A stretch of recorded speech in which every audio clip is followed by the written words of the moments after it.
Hola la compagnie, j'espère que vous allez bien. Aujourd'hui, on se retrouve dans une nouvelle vidéo dans laquelle on va parler du OnePlus Nord 2. Donc OnePlus revient encore une fois sur le devant de la scène cette année puisqu'on est déjà au quatrième smartphone si on prend en compte le OnePlus 9, le OnePlus 9 Pro, le OnePlus Nord CE qu'on a pu tester également ainsi que ici ce OnePlus Nord 2. Et vous allez voir que celui-ci est je pense pas loin des plus intéressants des smartphones OnePlus proposés cette année puisqu'il a quand même pas mal de choses pour lui, du moins sur le papier. On va voir maintenant ce que ça vaut en termes de conditions réelles. Côté design et finition, on va retrouver un smartphone en plastique. Alors personnellement d'habitude je ne suis pas trop fan, cependant là on a une très jolie couleur et avec cette couleur là on voit quasiment pas les traces de doigts à l'arrière donc c'est plutôt cool et en plus je trouve que le smartphone agrippe plutôt bien en termes de prise en main dû notamment à son dos incurvé. Donc en ce qui concerne sa taille, sachez qu'il a un écran de 6,43 pouces donc c'est un peu grand mais après encore une fois vu que l'arrière est légèrement incurvé, la prise en main est nettement facilitée. Petite chose à noter tout de même, je trouve qu'on voit quand même pas mal les bordures. Alors après c'est peut-être moi avec le smartphone que j'utilise au quotidien mais j'ai l'impression que les bordures sont un peu plus épaisses que ce que OnePlus a l'habitude de nous proposer. Ça fait un peu penser aux bordures de l'iPhone 11 si vous voyez, mais après à l'utilisation quotidienne on va très rapidement les oublier. Pour ce qui est de l'écran en lui-même, c'est un écran AMOLED avec un taux de rafraîchissement à 90 Hz. Donc les couleurs sont plutôt bonnes, mais après je trouve que c'est pas non plus l'un des meilleurs écrans que j'ai eu entre les mains. Je m'explique, en le mettant côte à côte avec d'autres smartphones, alors je sais bien que les écrans sont calibrés différemment en fonction des marques, etc.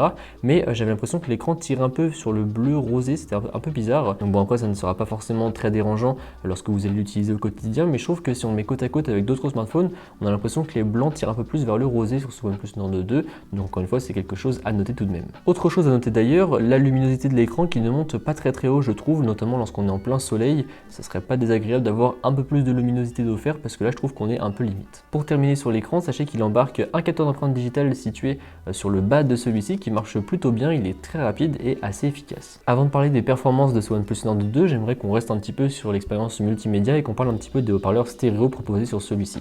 Alors le son monte très fort, donc si jamais vous avez beaucoup de bruit aux alentours, vous entendrez quand même, si jamais vous n'avez pas de casque, etc., au moins vous entendrez. Mais alors par contre, je trouve que le son va être amené à saturer assez rapidement, ce qui fait que du coup, ce n'est pas toujours très agréable de pousser le volume très haut. Côté performance, vous aurez le choix entre 6, 8 ou 12 Go de RAM, entre 128 et 256 Go de stockage. Et pour le processeur, vous avez un MediaTek Dimensity 1200 AI. Alors j'ai été assez surpris à la réception de ce smartphone de ne pas avoir un Snapdragon dans celui-ci, puisque pour tous les smartphones OnePlus, même ceux des années précédentes, on a toujours eu du Snapdragon. Mais ici, dans un but de diminuer le plus possible les coûts de production du smartphone et donc le prix final pour nous les consommateurs, eh bien ils ont opté pour la concurrence qui propose des processeurs un peu moins chers mais qui sont quasiment tout aussi puissants. Dans la pratique, ça tourne plutôt bien. Alors après, par contre, sur certains très gros jeux, comme par exemple Asphalt 9, des fois je remarquais des petits ralentissements dans l'interface. Alors c'est vraiment très léger, hein. On parle de microsecondes, de millisecondes, mais c'est tout de même à noter et sachant que ce n'était pas des choses que j'avais pu rencontrer avec notamment des processeurs Snapdragon par exemple. Alors après ça reste quand même très fluide, hein. Vous pourrez avoir une expérience de jeu totalement correcte sans avoir besoin de quitter le jeu ou de relancer ou de fermer toutes vos applications pour que ça soit optimisé.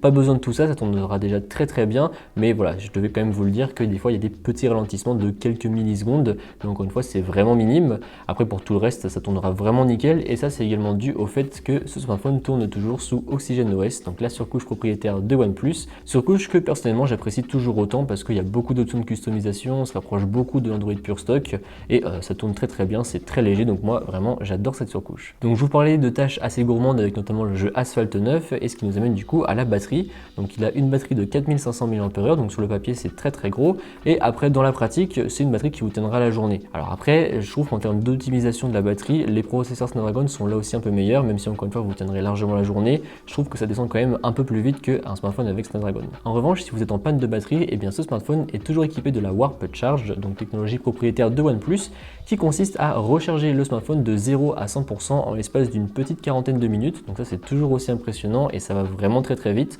Donc si jamais un jour vous êtes en panne de batterie ou vous oubliez de charger votre smartphone pendant la nuit, vous le mettez en charge pendant que vous vous douchez, que vous prenez votre petit déj le matin, etc.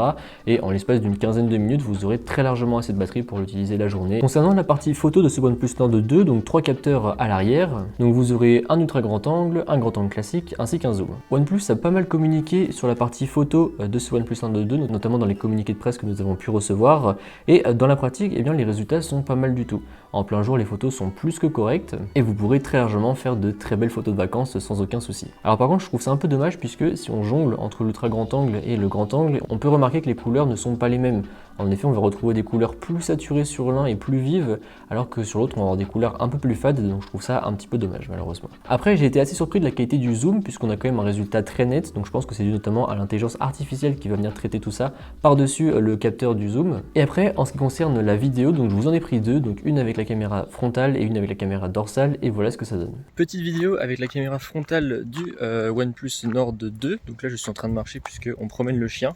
Donc voilà, comme ça vous voyez un peu ce que ça donne en termes de stabilisation et également en termes de changement de luminosité, puisque je passe un coup à l'ombre, un coup sous les nuages au soleil, un coup au soleil, bref voilà. Comme ça vous avez un petit peu toutes les conditions, et puis maintenant on va regarder ce que ça donne avec la caméra dorsale.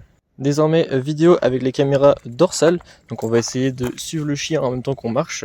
Comme ça on va pouvoir voir ce que ça vaut en termes de stabilité et puis également en termes de changement de focus. Si on sort du chien par exemple et qu'on fait ça, voilà, vous voyez un petit peu si ça va vite ou non.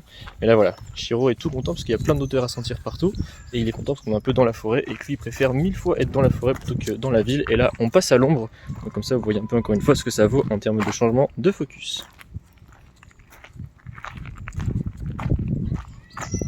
Donc là aussi, comme vous avez pu le voir, la stabilisation est vraiment plus que correcte, les couleurs également. Donc là, j'ai été assez surpris de ce côté-là et c'est vraiment un bon pas en avant de la part de OnePlus de doter leur smartphone milieu de gamme d'une telle stabilisation. Donc maintenant, on va parler un peu des points autres du smartphone, donc il est toujours équipé du bouton Alert Slider que la communauté OnePlus, y compris moi, adorons tant parce que c'est très pratique de pouvoir switcher d'un mode à un autre sans avoir à déverrouiller le téléphone, donc je suis très content qu'il soit là. Il est compatible avec la 5G qui marche d'ailleurs plutôt bien et il commence au prix de 399 € dans la version 8 Go de RAM et 128 Go de stockage et au prix de 499 € avec la version 12 Go de RAM et 256 Go de stockage. Donc du coup, si on regarde le tableau dressé par ce smartphone, on a un prix relativement correct puisque on va retrouver un smartphone plutôt bien fini, je trouve, dans un prix qui va être assez correct puisque 400 € pour la version de base, je trouve ça plutôt correct, notamment au vu des performances, de la qualité photo. Après, bon, je trouve que l'écran, c'est un petit peu dommage que des fois ça tire un petit peu sur le rose. Après, ça peut être recalibré dans les réglages si jamais vous le voulez et peut-être que ça sera même corrigé via une mise à jour. Et après, encore une fois, ce n'est pas gênant quand vous l'utilisez là tout seul, c'est pas quelque chose que vous allez remarquer, mais c'est vraiment si vous le mettez côte à côte avec d'autres smartphones. En plus de ça, vous avez les dernières technologies du moment avec le taux de rafraîchissement à 90 Hz, le capteur d'empreinte digitale sous l'écran. Encore une fois, il fera de très bonnes photos, de bonnes vidéos bien stabilisées, qui m'ont d'ailleurs agréablement surpris. Et finalement, après avoir passé quelques jours avec lui, plus d'une semaine même, je trouve qu'il est assez convaincant et que franchement, pour 400 €, c'est plutôt un bon smartphone. Sur ce, j'espère que la vidéo vous a plu. Si c'est le cas, comme d'habitude, n'hésitez pas à mettre un pouce bleu, à me suivre sur les réseaux sociaux qui se trouveront dans la description et à vous abonner. Allez, salut!